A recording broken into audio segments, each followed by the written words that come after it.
Hello மக்களே மக்களே நம்ம நம்ம எதை பற்றி பார்க்க போகிறோன்னா 2026 உங்களோட ஓட்டை யாருக்கு நீங்கள் போட போகிறீங்கிறத கவனமாக போடுங்க.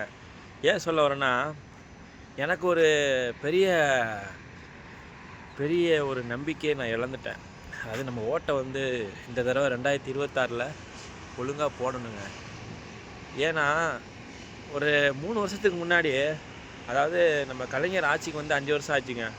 3 வருஷத்துக்கு முன்னாடி எங்கள் அம்மா பேங்க்கில் பணம் எடுக்கிறதுக்காக போயிருந்தாங்க.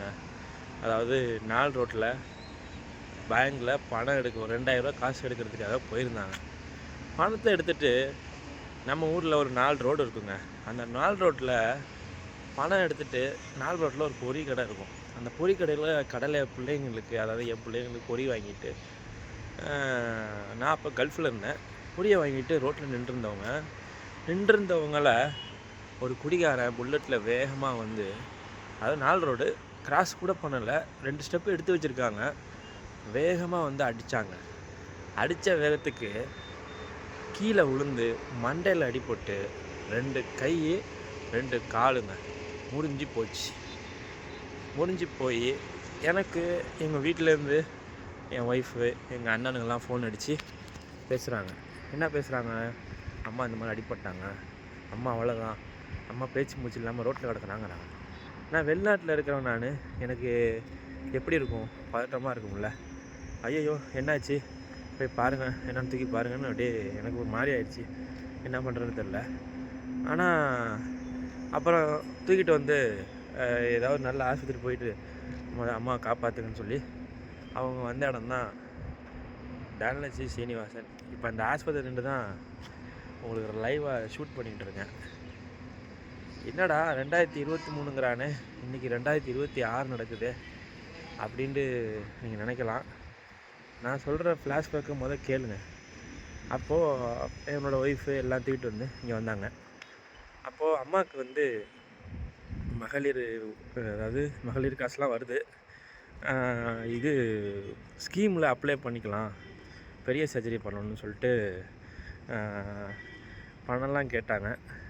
பணம் எவ்வளோ வரும்னு கேட்டோம். 1,80,000 அது மாதிரி வரும்னாங்க. 4 ஃப்ளைட் வைக்கணும்னு சொன்னாங்க.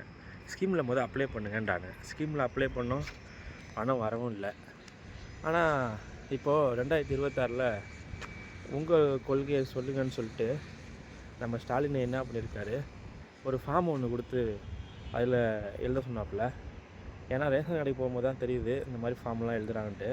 ரேஷன் கடைக்கு போய் ஜாம் வாங்க போகிறேன். அந்த ஃபார்மில் முதலாவது பார்த்திங்கன்னா மருத்துவ உதவி, 2வது கல்வி, 3வது நம்மளுடைய வீடு இல்லைன்னா வீடு இல்லாதவங்களுக்கு தராங்களாங்க. இந்த 4 விஷயமே எனக்கு தேவைப்படுது. 4 விஷயம் நான் எழுதினேன். ஏன்னா எனக்கு சொந்த வீடும் கிடையாது, வாழை வீட்டில் தான் வாழ்ந்துக்கிட்டு இருக்கேன். நம்ம இன்னும் வீடும் கட்டலை. அப்படி இருக்க சுச்சுவேஷனில் நமக்கு ஸ்கீம் எழுதி விட்டோம், ஸ்கீமு கிடைக்கவே இல்லைங்க. இப்படி இருந்தால் நம்ம எப்படி பொழைக்கிறது, முன்னேறுறது? அதாவது ஸ்கீமு தரேன்னு சொல்லி ஏமாற்றத்தை மட்டும்தான் நம்ம அடைஞ்சோம். அதோட நம்ம இருக்கிற கையில் காசை போட்டு 2 லட்ச ரூபா செலவு பண்ணி அம்மாவை காப்பாற்றி விட்டாச்சு. இதில் வேறு அம்மாவுக்கு ஸ்கீம் வரும்னு சொல்லி ஏமாற்றிட்டாங்க. 2 லட்ச ரூபா செலவாச்சு. அப்போது இவங்க தேர்தல் வருது மட்டும்தான் இந்த ஸ்கீமை பற்றியோ கல்வி தொகுதி பற்றியோ எல்லாமே பண்ணுவாங்க. ஆனால் இப்போது தேர்தல் நெருங்கிடுச்சுல, அதனால தான் 8,000 ரூபா கூப்பன் தரேன், ஃப்ரிட்ஜு தரேன், வாஷிங் மிஷின் தரேன், எங்களுக்கு ஓட்டு போடுங்கன்னு சொல்லி நம்மளை மகளிர் உரிமையெல்லாம் ரேட்டெல்லாம் விலை ஏற்றி வச்சு நம்ம ஓட்டை வாங்குறதுக்கு என்னென்னமோ பண்ணிகிட்ருக்காங்க. இது நான் ஏன் இவ்வளோ சொல்ல வரேன்னா, மறுபடியும் இந்த ஆஸ்பத்திரிக்கு வந்திருக்கேன். அம்மா 1 மாதம் நோன்பு வச்சாங்க. அதோட கடைசி நோம்பில் மயக்க போட்டு கீழே காலில் அடிபட்டு மறுபடியும் பிளைட் வச்சுருக்குங்க. ஏன்னா அவங்களால பழைய நிலைமைக்கு நடக்க முடியல. வீட்டில் அவங்கவுங்க தேவைக்கு போயிட்டு வந்திருந்தாங்க. மாடியிலேருந்து கீழே ஸ்லிப்பாகி விழுந்து மறுபடியும் பிளைட் வச்சுருக்கு. மறுபடியும் ஸ்கீமில் அப்ளை பண்ணால் மறுபடியும் ரிஜெக்ட் ஆகுது. நீங்கள் பணம் கட்டி தான் ஆகணும் அப்படின்னு சொல்கிறாங்க. கட்டி கொடுத்து இப்போ மறுபடியும் 70,000 ரூபா செலவு பண்ணியிருக்கோம். அதனால 2026 வந்துடுச்சு. எவன் உருப்படியாக ஸ்கீமில் அப்ளை பண்ணால் பணம் தருவான், அவனுக்கு ஓட்டை போடுங்க.